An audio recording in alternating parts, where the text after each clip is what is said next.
Hello viewers, welcome to my YouTube channel. आज हम करने वाले हैं हिंदी का काव्य खंड का चैप्टर पोयम आई थिंक चंद्रग्रहणा से लौटती बेर। तो चंद्रग्रहणा से लौटती बेर हम स्टार्ट करते हैं। चलिए स्टार्ट करते हैं। उससे पहले थोड़ा कवि के बारे में पढ़ लेते हैं। कवि हैं इसके केदारनाथ अग्रवाल, जिनका जन्म हुआ था 1911 में और उनका देहांत हो गया था 2000 में। तो आइए अपनी पोयम देखते हैं अब। चंद्रग्रहणा से लौटती बेर। देख आया एक सेकेंड। तो चलिए स्टार्ट करते हैं अपनी पोयम आज की। देख आया चंद्रग्रहणा, देखता हूँ दृश्य अब मैं। तो देख आया चंद्रग्रहणा मीन्स मतलब कि जो कवि हैं, एक चंद्रग्रहणा एक जगह है चंद्रग्रहणा, और वो बता रहे हैं कि देख आया चंद्रग्रहणा एक गांव है, देख आया वो चंद्रग्रहणा, मतलब कि कवि जो है वो देख आए हैं चंद्रग्रहणा, और उसका दृश्य इस पूरी कविता में हमें प्रकट कर रहे हैं। तो आइए देखते हैं क्या बोल रहे हैं वो। मेढ़ पर इस खेत की बैठा अकेला, एक बीते के बराबर यह हरा ठिगना चना। अब मेढ़ पर मीन्स जो गाँव के रास्ते होते हैं ऊपर नीचे वाले, तो वो ऐसे ऊपर नीचे वाले से वहाँ पर एक बैठा हुआ है खेत में, वहाँ पर एक खेत है, वहाँ पर वो अकेला बैठा हुआ है। और एक बीते के बराबर मीन्स, और वहाँ पर एक बीते के बराबर, एक मतलब कि आपकी जो हैंड है, आपकी जो हाथ है, उसको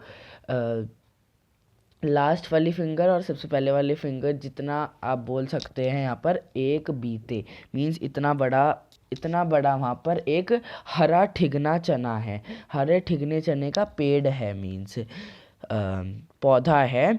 छोटा ठिगना मीन्स छोटा, तो एक बीते के बराबर यह हरा ठिगना चना, वहाँ पर एक छोटा सा हरे चने का पौधा है।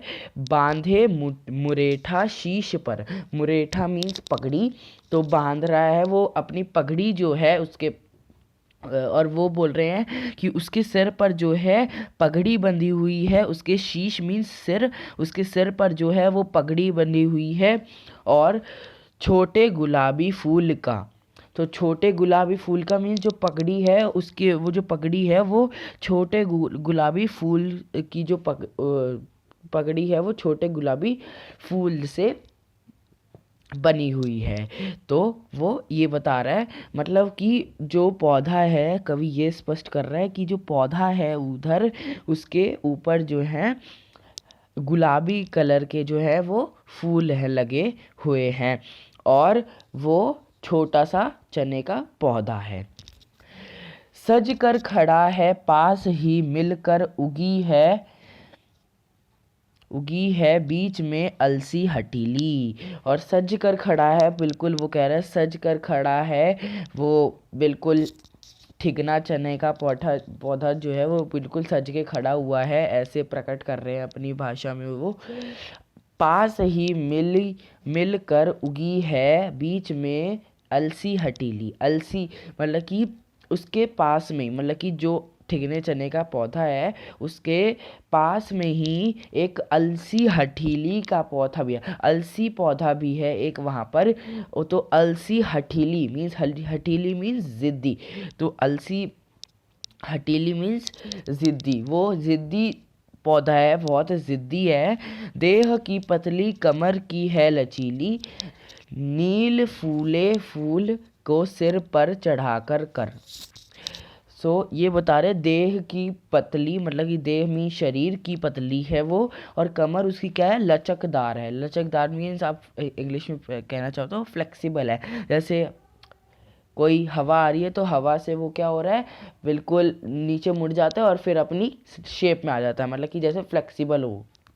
नील फूले फूल को सिर पर चढ़ाकर, नील फूले फूल मीन्स उसकी जो सिर है, उसका जो सर है उसके ऊपर जो नील फूले, मतलब कि नीले फूल है उसके सर पर, अलसी के पौधे पर जो है वो नीले फूल हैं, उसके ऊपर नीले फूल हैं। तो उसके ऊपर नीले फूल हैं। नेक्स्ट पैराग्राफ में देखते हैं, कह रही है जो छुए यह, दूं हृदय का दान उसको। वो कह रही है अलसी का पौधा अलसी, वो बता रहे हैं कवि कि अलसी कह रही है कि अगर उसको कोई छुएगा, मतलब कि अलसी कहती है कि अगर उसको कोई उसके फूल को, उसके सबसे पीले फूल को सबसे पहले जो छुएगा, जो हाथ लगाएगा, उसे वो जो है अपना सबसे पहले जो है अपना हृदय जो है, दिल जो है अपना दान कर देगी। और सरसों की ना पूछो हो गई सबसे सयानी। और सरसों की ना पूछो मीन्स वो बता रहे हैं एक सरसों है, सरसों की बात आ रही है। अब इसमें दूसरा वर्णन हो गया इस कविता में सरसों के बारे में। सरसों की ना पूछो हो गई है सबसे सयानी। तो सरसों, वो बोल रहे हैं कि सरसों की तो पूछो ही मत, वो बहुत ही सयानी हो गया, मतलब कि बड़ी हो गई है, शादी की उम्र जैसी बड़ी हो गई है। हाथ पीले कर लिए ब्याह मंडप में पधारी। और हाथ पीले कर लिए हैं उसने, मतलब कि वो बोल रहे हैं उसके जो फूल हैं, उसके ऊपर जो फूल हैं वो पीले रंग के हैं, तो वो कह रहे हैं हाथ पीले कर लिए, वर्णन किया गया है। ब्याह मंडप में पधारी, और ऐसी लग रही है वो, ऐसा लग रही है वो सरसों कि बस कहाँ, ब्याह मंडप में जो है वो अभी अभी पधारी हो।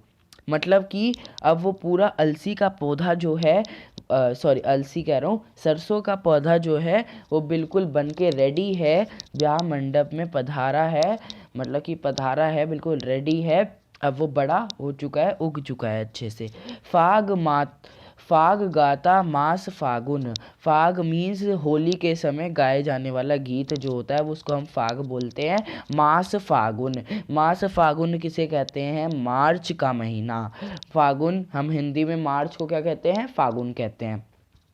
तो वहाँ पर जो है ब्याह मंडप में ऐसा लग रहा है कि वहाँ पर जो है फाग गीत चल रहा हो, और मार्च का फागुन का महीना हो। आ गया है आज जैसा देखता हूँ मैं, स्वयंवर हो रहा है। तो वो कह रहा है ऐसा लग रहा है उसे कि मंडप में वो पधारी है और गीत चल रहे हैं, फाग गीत चल रहा है, और वहाँ पर जो है आज वो, उसको क्या लग रहा है कि आज यहाँ पर जो है स्वयंवर हो रहा है। मीन्स स्वयंवर मीन्स जो शादी आप देखते हो, शादियों वादियों में जाते हो तो वो स्वयंवर हो रहा है। प्रकृति का अनुराग अंचल हिल रहा है। मतलब कि प्रकृति जो है वो क्या कर रही है, प्रकृति जो है वो प्यार भरा आंचल हिल रहा है। प्रकृति में जो है वो प्यार भरा आंचल जो है वो हिल रहा है, आंचल जो है वो हिल रहा है। नेक्स्ट पैराग्राफ, इस विजन में दूर व्यापारिक नगर से प्रेम की प्रिय भूमि उपजाऊ अधिक है। अब इस विजन में दूर व्यापारिक नगर से मीन्स यहाँ पर, वहाँ जो नगर है, जो चंद्रगहना में जो नगर है, नगर से कोसों दूर, मतलब कि नगर से थोड़ा सा दूर जो है वहाँ पर एक भूमि है, एक धरती है, अलग से धरती है, और वहाँ पर जो है वो प्रेम जो है वो उपजाऊ हो रहा है, मतलब कि प्रेम का स्थान वहाँ पर हो रहा है। और पैरों के तले है एक पोखर, और पोखर तालाब, और वहाँ पर जो है पैरों के तले, वहाँ पर जो है जहाँ थोड़ा सा दूर है नगर से, वहाँ पर एक पोखर है, तालाब है, उठ रही इसमें लहरियाँ, और उस तालाब में जो है लहरें जो हैं वो उठ रही हैं। नील तल में जो उगी है घास भूरी, और नील तल मीन्स नीले पानी में जो है, वो जो तालाब का नीला नीला पानी है, उसके अंदर, उसके नीचे भाग में घास जो है, नीचे वाले भाग में जो घास है वो भूरे रंग की है, ब्राउन रंग की है, और ले रही वह भी लहरियाँ, और वो घासें जो हैं वो भी लहरियाँ ले रही हैं। जैसे पानी का जो बहाव है, अगर वो आगे की साइड जा रहा है तो जो घास है वो भी जो आगे की साइड जाती है और फिर वापस अपने पोजीशन में आ जाती है। एक चांदी का बड़ा सा गोल खंबा, this is very important line. एक चांदी का बड़ा सा गोल खंबा, ये उपमा अलंकार है, इसमें डैश आ रहा है, तो आपको उपमा अलंकार मिल रहा है इस पूरी कविता में। मानवीकरण और उपमा अलंकार है, तो देखते रहना। एक चांदी का बड़ा सा गोल खंबा मीन्स एक चांदी का बड़ा सा गोल खंबा आँख को है चमकाता। और वहाँ पर जब वो शाम का सीन बता रहा है कि जब जो हमारा सूर्य है वो जब ढलने लग जाता है, तो जो सूर्य है वो ढलने लग जाता है जब, तो वहाँ पर जो है जो पानी है उसकी चमक रहा है, वो पानी सूर्य की रोशनी से जो है वो पानी जो है वो चमकता है। वो उसे कैसा लग रहा है, एक चांदी का बड़ा सा गोल खंबा जैसा प्रतीत हो रहा है और चमक रहा है आंखों में। है कई पत्थर किनारे पी रहे चुपचाप पानी, मीन्स ये देखिए यहाँ पर पत्थर है और वो आधा यहाँ पर है और आधा जो है वो पानी में है, तो वो उनको कवि को ऐसा लग रहा है कि वो जो है मानो कि पत्थर जो है वो पानी चुपचाप पी रहे हों। प्यास जाने कब बुझेगी, चुप खड़ा बगुला डुबाए टांग जल में। और प्यास जाने कब बुझेगी, और जो है बगुला, अब तीसरा वर्णन आ गया है यहाँ पर कि प्यास जाने कब बुझेगी, वो कह रहे पत्थर की प्यास जाने कब बुझेगी। चुप खड़ा बगुला डुबाए टांग जल में। अब बगुले की बात आती है कि बगुला जो है वो चुपचाप अपनी टांग जो डुबाकर खड़ा हुआ है, बिल्कुल शांत जल में टांग डुबाए खड़ा हुआ है। देखते ही मीन चंचल, मीन मीन्स मछली, चंचल मीन्स चतुर, और देखते ही अब वो बिल्कुल चुपचाप एक ध्यान मुद्रा में खड़ा हुआ है, ध्यान निद्रा में खड़ा हुआ है, ध्यान निद्रा में खड़ा हुआ है और बिल्कुल चुपचाप डिसिप्लिन में खड़ा हुआ है। और जैसे ही कोई उसको मछली, चतुर मछली दिखेगी, वैसे ही वो क्या करेगा, आगे बढ़ेंगे। ध्यान निद्र त्यागता है, ध्यान निद्रा, बिल्कुल ध्यान निद्रा से खड़ा हो जाता है। आगे क्या करता है देखते हैं। चट दबा कर चोंच में नीले गले में डालता है, और चट दबाकर चट मीन्स एकदम, एकदम चोंच में जो है उसकी चोंच जो है वो अपनी, जैसे ही जो चतुर मछली है जैसे ही वो ऊपर आती है, उसको तो क्योंकि पता नहीं चलता, जैसे ही वो ऊपर आती है फट से बिल्कुल एकदम से वो जो है अपनी चोंच जो है वो उसमें मछली को चोंच में दबाकर एकदम से गले में निगल लेता है, तो मछली को गले में निगल लेता है। एक काले माथ वाली चतुर चिड़िया श्वेत पंखों में झपाटे मार फौरन। और एक वहाँ पर काले माथी वाली चिड़िया, चतुर चिड़िया मीन्स चालाक चिड़िया, काले माथ मीन्स माथा, माथ मीन्स माथा, तो एक काली माथ मीन्स काले रंग के माथे वाली चिड़िया, चतुर चिड़िया, काले रंग के माथे वाली चतुर चिड़िया श्वेत पंखों में झपाटे मार फौरन। और एक उसके जो पंख है वो श्वेत हैं, सफ़ेद हैं, और एकदम से वो फौरन जो है झपाटे मार रही है, और जैसे ही झपाटे मार फौरन टूट पड़ती है भरे जल के हृदय पर। एक उजली चटुल मछली चोंच पीली में दबाकर दूर उड़ती है गगन में। अब वो बता रहे हैं कि एक काले माथे वाली चतुर चिड़िया जो है जिसके सफ़ेद पंख हैं, एकदम से जैसे ही वो कुछ उजली मीन्स, यहाँ पर उजली है वर्ड, ये देखिए ये रहा उजली, तो उजली का मतलब होता है सफ़ेद, तो उजली मीन्स सफ़ेद। और एक जब भी वो कोई एक सफ़ेद चतुर सी मछली को देखता है, काले माथी वाली चिड़िया जब भी कोई एक सफ़ेद चतुर मछली को देखती है, तो एकदम बिल्कुल वो भी झपाटे मार फौरन मीन्स एकदम से उस पर झपट जाती है और एकदम उड़ती उड़ती आती है गगन से जल में, और जल से एकदम उठाकर ऊपर गगन में उड़ जाती है, दूर गगन में उड़ जाती है। ओ यही से भूमि ऊंची है जहाँ से रेल की पटड़ी गई है, ट्रेन का टाइम नहीं है, मैं यहाँ स्वच्छंद हूँ जाना नहीं है। वो बोल रहे हैं ओ यही है भूमि ऊंची है जहाँ से। अब जहाँ यहाँ पर जो सबसे ऊंचा स्थान है, यहाँ पर जो सबसे ऊंचा स्थान है वहाँ पर जो है रेल की पटड़ी है। पटड़ी, रेल की पटड़ी जैसे बस जो हमारी बस होती है वो रोड पर चलती है, जैसे वो ट्रेन है वो पटड़ियों पे चलती है, तो पटड़ी है, रेल की पटड़ियाँ हैं और ट्रेन का टाइम नहीं है। अब कवि कह रहे हैं कि अभी उनका ट्रेन का टाइम जो है वो जाने का टाइम नहीं हुआ है, मैं यहाँ स्वच्छंद हूँ। स्वच्छंद मीन्स आज़ाद, स्वच्छंद मीन्स आज़ाद। तो वो कह रहे हैं कि अभी रेल की पटरियां सबसे ऊंचे स्थान पर है, अभी ट्रेन का टाइम नहीं हुआ है, तो मैं अभी आज़ाद हूँ, मुझे जो है वो कहीं नहीं जाना। चित्रकूट की अनगढ़ चौड़ी कम ऊंची ऊंची पहाड़ियाँ दूर दिशाओं तक फैली हैं। तो चित्रकूट मीन्स एक जगह है, वहाँ पर चित्रकूट की अनगढ़ चौड़ी मीन्स अनगढ़ मीन्स बहुत चौड़ी सी चित्रकूट की वहाँ पर पहाड़ियाँ हैं, ऊंची ऊंची पहाड़ियाँ हैं, दूर दिशाओं तक फैली हुई हैं, और वो पहाड़ियाँ जो है वो दूर दिशाओं तक फैली हुई हैं।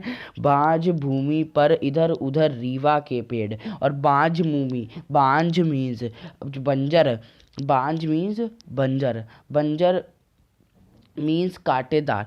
बस देखो बांझ भूमि, भूमि मीन्स ज़मीन, और बंजर ज़मीन पर जो है इधर उधर जो है वो रीवा के पेड़ है। रीवा कांटेदार पौधा, रीवा जो है कांटेदार पौधा है, तो वहाँ पर कांटेदार पौधे तो जो हैं वो बदसूरत खड़े हुए हैं, बदसूरत की तरह। व्हाट इज़ अ बदसूरत? कुरूप मीन्स बदसूरत। सुन पड़ता है मीठा मीठा रस टपकता सुग्गे का स्वर, सुग्गे का स्वर मीन्स सुन पड़ता है मीन्स उसे सुनाई देता है, उसे सुनाई देता है मीठा मीठा रस टपकता सुग्गे का स्वर। सुग्गा मीन्स तोता, तोते का सर। अब उन्हें जो है वहाँ पर बैठे हुए जब वो, तो उन्हें एक मीठा मीठा सा एक तोते का स्वर सुनाई देता है, टें टें टें टें सुन पड़ता है, टें टें टें टें जो है उनको आवाज़ स्वर सुन पड़ता है। वनस्थली का हृदय चीरता, वनस्थली मीन्स जंगल का स्थान, हृदय मीन्स दिल, तो जंगल का स्थान का हृदय चीरता हुआ ऐसा सुनाई दे रहा है उसका स्वर, टें टें टें टें। उड़ता गिरता सारस का स्वर, उड़ता गिरता सारस का स्वर, टिरटों टिरटों सारस। फिर अब नेक्स्ट आ गया सारस, और उड़ता गिरता मीन्स ऊंचा नीचा ऊंचा नीचा, उड़ता गिरता सारस का स्वर, कभी ज़्यादा कभी तेज कभी कम, कभी तेज कभी कम, तो उड़ता गिरता बोल रहे, वो वर्णन कर रहे हैं। टिरटों टिरटों, मन होता है उड़ जाऊं मैं पर फैलाकर सरस के संग, सारस के संग। तो वो बोल रहे हैं, कवि बोल रहे हैं कि उनका मन कर रहा है इस कविता में कि वो भी जो हैं उड़ जाएं, किसके साथ? सारस के साथ जो है उड़ जाएं, पंख फैलाकर उड़ जाएं, जहाँ जुगुल जोड़ी रहती है हरे खेत में। और जहाँ जुगुल जोड़ी मीन्स प्रेमी जोड़ी, जहाँ वहाँ पर प्रेमी जोड़ी जो रहती है वहाँ जाऊँ मैं उड़कर सारस के साथ, हरे खेत में सच्ची प्रेम कहानी सुन लूँ चुप्पे चुप्पे। अब हरे खेत में मीन्स हरा भरा खेत में जहाँ पर सारस जाता है वहाँ पर सच्ची प्रेम कहानी सुन लूँ मीन्स वो कह रहे हैं वहाँ सारस के साथ जाकर और मैं भी सच्ची सच्ची प्रेम कहानी जो है वहाँ पर सुन लूँ चुप्पे चुप्पे मीन्स चुपके चुपके मीन्स छुपके छुपके जो है ना, छुपके छुपके वहाँ पर उनकी सारी प्रेम कहानी, सच्ची प्रेम कहानी मैं सुन लूँ। तो ये थी हमारी पूरी पोयम, आज की कविता, हमारी पूरी कविता चंद्रग्रहण से लौटती बेर। बहुत ही इंटरेस्टिंग स्टोरी थी ये हमारी। और बस इसमें वर्णन किया गया है और इसमें मानवीकरण अलंकार भी है। तो आइए प्रश्न उत्तर देखते हैं एक बार। इस विजन में डैश डैश डैश डैश अधिक है पंक्तियों में नगरीय संस्कृति में के प्रति कवि का क्या आक्रोश है और क्यों। तो इस विजन में मीन्स इस विजन में हमने कहाँ बात करी थी, इस विजन में यहाँ पर ये लाइन दिख रही है ना आपको, सबसे पहली लाइन जो मैं आपको दिखा रहा हूँ। इस विजन में दूर व्यापारिक नगर से प्रेम की प्रिय भूमि उपजाऊ अधिक है। अधिक तक बोला है तो इनका बोल रहे हैं कि वो आक्रोश बताइए और क्यों बोला है उन्होंने ऐसा। तो वो बोल रहे हैं इस विजन में मीन्स हम लिखेंगे, अगर हमें उत्तर लिखना है अपना तो हम लिखेंगे कि क्या, इस विजन में, पहले पूरी पंक्ति लिखेंगे। इस विजन में दूर व्यापारिक नगर से प्रेम की प्रिय भूमि उपजाऊ अधिक है। इस पंक्ति के नागरीय संस्कृति के प्रति कवि का यह आक्रोश है कि जैसे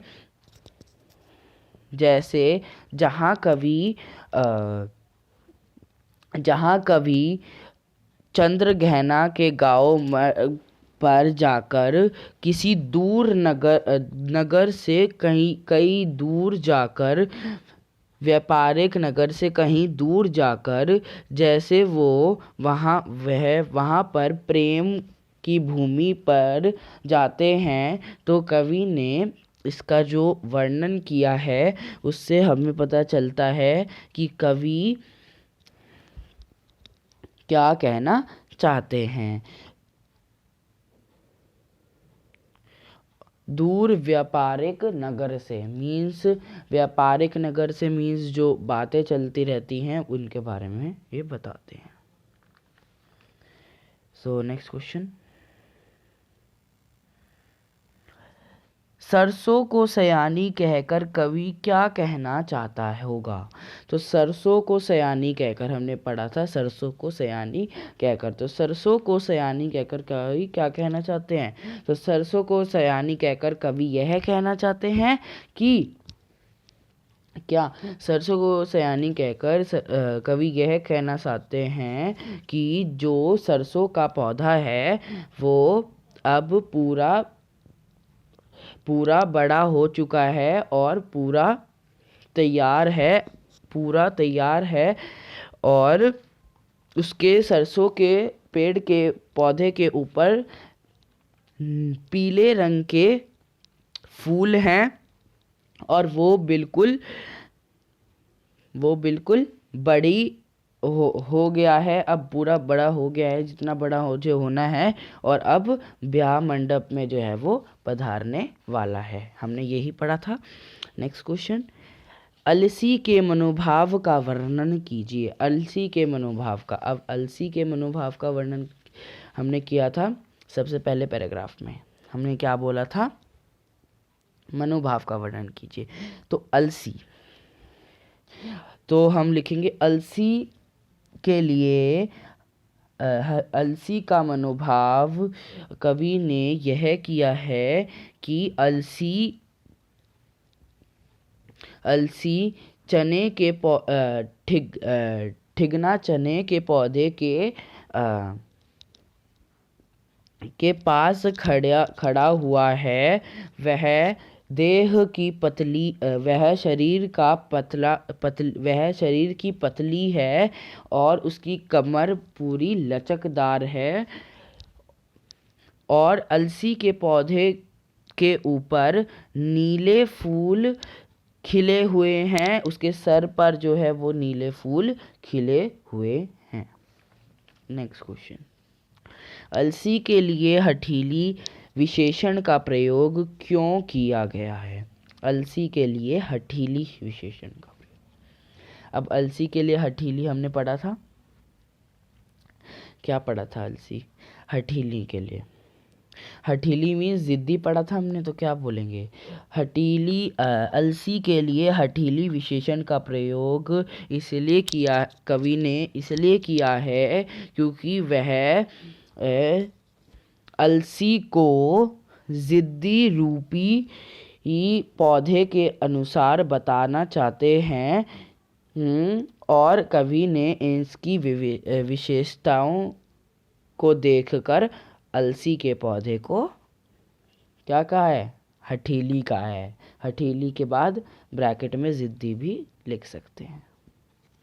नेक्स्ट क्वेश्चन, चांदी का बड़ा सा गोल खंबा में कवि की किस सूक्ष्म कल्पना का आभास मिलता है? चांदी का बड़ा सा गोल खंबा, तो चांदी का बड़ा सा गोल खंबा में कवि सूक्ष्म कल्पना का अभ्यास मिलता है। किस सूक्ष्म कल्पना का अभ्यास मिलता है? तो हम लिखेंगे चांदी का बड़ा सा गोल खंबा में कवि का को यह कल्पना का आभास पड़ता है कि जब शाम के टाइम जब सूर्योदय होता है, तो जब सूर्योदय होता है तो जब तालाब की लहरियों में जो सूर्य चमकता हुआ नजर आता है, तो कवि को वो चांदी का बड़ा सा गोल खंबा जैसा प्रतीत होता है। नेक्स्ट क्वेश्चन, बस इतना ही आएगा, हमने समझा था ये, बस इस लाइन का मतलब समझना है। कविता के आधार पर हरे चने का सौंदर्य अपने शब्दों में चित्रित कीजिए। हरे चने का मीन्स हरा चना, मीन्स हरा ठिगना चना। अपने शब्दों में प्रतीत कीजिए, तो आप अपने शब्दों में प्रतीत कर लीजिए क्या, बट मैं आपको फिर बता देता हूँ कि कवि के माध्यम से जो है वो क्या बोल रहे हैं। कवि हरे चने को, तो आप अगर ये आ गया कि कवि के माध्यम से, तो आप लिखेंगे कवि के माध्यम से हरा ठिगना चना बहुत ही सुंदर पौधा है और उसके सिर पर कवि के अनुसार मुरेठा सिर पर बंधा हुआ है और उसके सिर पर छोटे छोटे गुलाबी फूल सज रखे हैं। नेक्स्ट,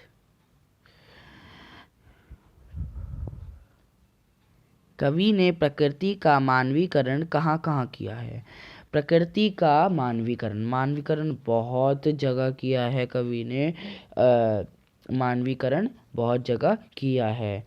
अगर मैं बोलूँ मानवीकरण अलंकार कहाँ कहाँ किया है, तो आप बता सकते हो मुझे कि एक ये वाली लाइन हो गई, थर्ड वाली लाइन, मेड पर इस खेत की बैठा अकेला, तो ये हो गई हमारी मानवीकरण। नील फूले फूल को सिर पर चढ़ाकर, ये हो गई हमारी मानवीकरण की लाइन। और छोटे गुलाबी फूल का, ये हो गई हमारी मानवीकरण लाइन।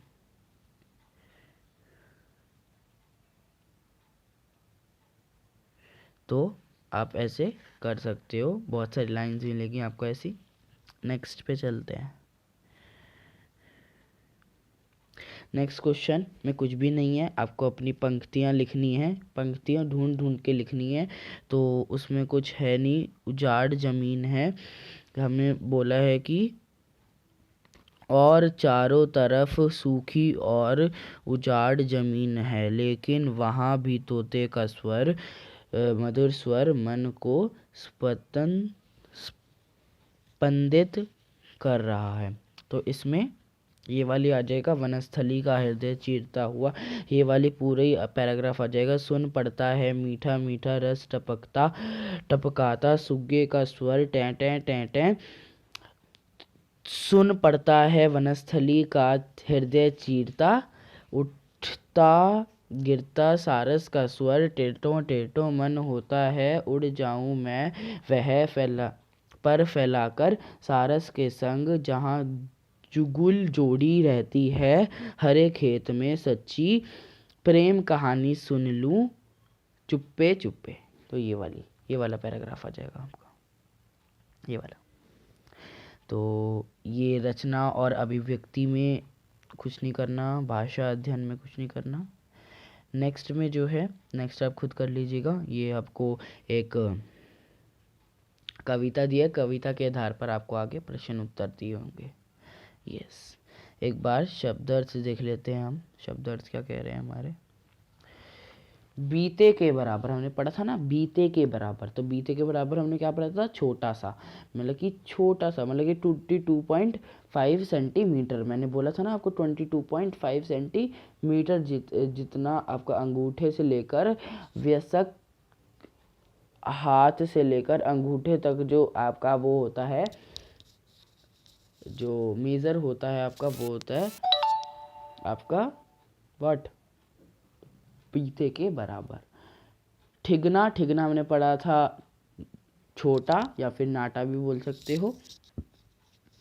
मुरैठा, मुरैठा हमने पढ़ा था पगड़ी। हठीली पढ़ा था हमने जिद्दी। फाग पढ़ा था हमने होली के आसपास गाया जाने वाला लोकगीत या गीत भी बोल सकते हैं। पोखर हमने पढ़ा था तालाब या फिर छोटा एक तालाब। चमकाना, चमकाना आपको पता ही है, चकाचौंध पैदा करना। चट, तुरंत, चट मीन्स तुरंत या फिर अचानक, एकदम, सॉरी अचानक नहीं होगा, अचानक तो फिर वैसा आ जाएगा, एकदम या फिर तुरंत हमने पढ़ा था। झपाटे मारना मतलब कि झपट जाना, झपटना, ठीक है। चटुल, चटुल हमने पढ़ा था चतुर या फिर चालाक।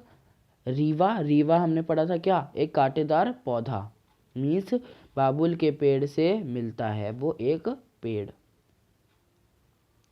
जुगुल, जुगुल कहाँ आया था, पता है आपको कुछ, जुगुल कहाँ आया था।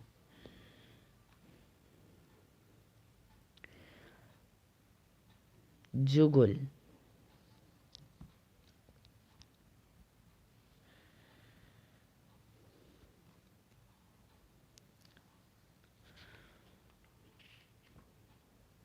जुगुल पढ़ा है हमने। आप सोचोगे जुगुल पढ़ा भी है, नहीं पढ़ा हमने, पर जुगुल हमने पढ़ा था। कहाँ पढ़ा था, क्या मीनिंग था उसका, युगल या फिर दो, हमने कहीं पढ़ा था।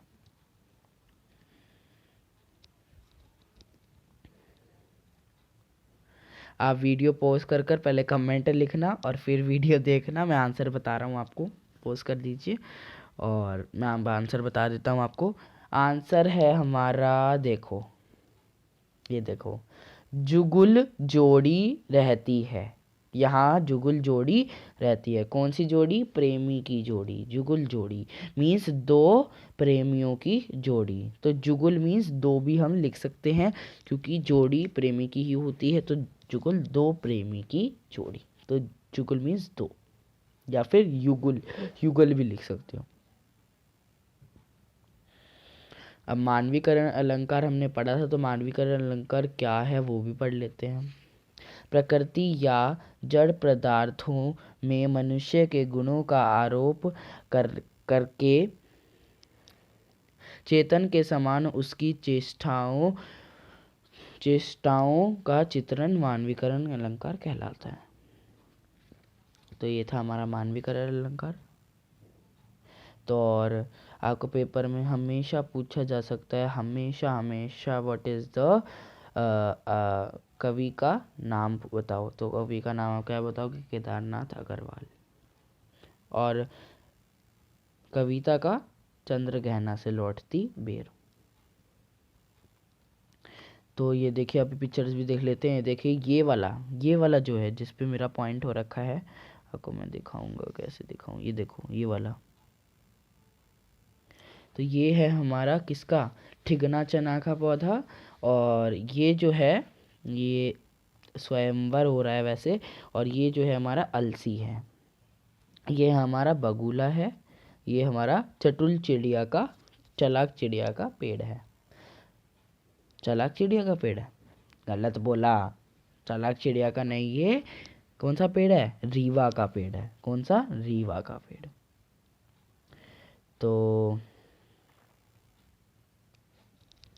तो आपसे मैं रिक्वेस्ट करता हूँ कि अगर आपको ये वीडियो पसंद आई हो तो प्लीज़ ये वीडियो को लाइक करो और शेयर करो, जिसको भी चंद्रग्रहण से लौटती बेर कविता में प्रॉब्लम होती है, कर नहीं पाते हैं। और मेरे सब्सक्राइबर्स बढ़ाओ, सब्सक्राइब करो मेरे चैनल को। आज नहीं तो कल आप सब्सक्राइब कर ही दोगे। आज करोगे, फिर दूसरी बार भी अगर मेरी वीडियो देखेगा कोई, फिर दूसरी बार करना पड़ेगा। तो don't worry, so please subscribe my channel and please press the bell icon also and share my video and like my video. So in today's video we do the